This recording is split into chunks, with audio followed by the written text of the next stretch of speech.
आता काय खरं नाही बघा आता माझं. काय म्हणताय मित्रांनो, पुन्हा एकदा तुमचं आपल्या मिनी ब्लॉग मध्ये स्वागत आहे बघा. आपल्या रूमवर आले होते आपले मित्रमंडळी, म्हणजे दीपक, पवन, सोमेश्वर, रोहन भाऊ सगळे आले होते बघा. आज आम्हाला सुट्टी होती म्हणून सगळे मित्र जमले होते. चहा घेतला आणि पवनने मला त्यांनी माहिती सांगितली, व्हिडिओ कसे बनवायचे काय नाही सगळं माहितीवर ऐकून हे निघाले रूमवर आणि आम्ही दोघं निघालो बघा जिमकडे. वातावरण मस्त आहे आणि फिटनेस इंजिन मध्ये आपलं स्वागत आहे. काल मला जिम मध्ये फिंगर अप्रूव्ह देत नव्हतं, आज माझं अप्रुव्हल भेटलं मला.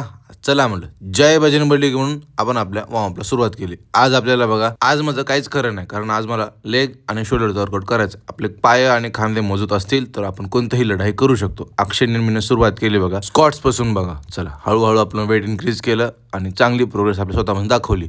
स्वतःला असं पाहून हिंमत येते बघा. जे मी ठरवलं होतं 3-4 महिन्याआधी ती आता मी करतोय पूर्ण. जिमला जाणं, स्वतःला फिट ठेवणं, व्यवस्थित डाएट ठेवणं आणि कंटिन्युअसली व्हिडिओ बनवतोय, हे आता माझ्या डेली रुटीनचा भागच झाला बघा.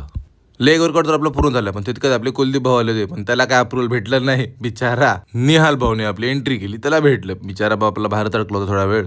व्यवस्थितरित्या आपलं वर्कआउट पूर्ण झालंय. आता होती बारी शोल्डरची. शोल्डरला घेतलं चांगलं आणि व्यवस्थित प्रकारे आम्ही तोडलं. भाऊचा वर्कआउट एक नंबर असतो हा, आणि ह्याचं काहीतरी हमेशा वेगळंच असतं. दररोज एक लेवल वाढवतो काहीतरी करण्यामध्ये. हे सगळं मी करतोय, पण यासोबत मला पण स्टडी ही खूप मेंटेन करावं लागणार आहे, कारण फार्मॅकोलॉजीचा विषय यावेळेस खूप अवघड आहे. म्हणून काय पेपर पण 2 महिन्यानंतर आहेत.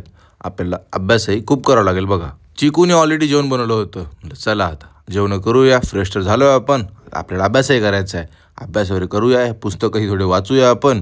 आणि तुम्हाला उद्या मी भेटतो. फॉलो वगैरे करून घ्या मला. बाय.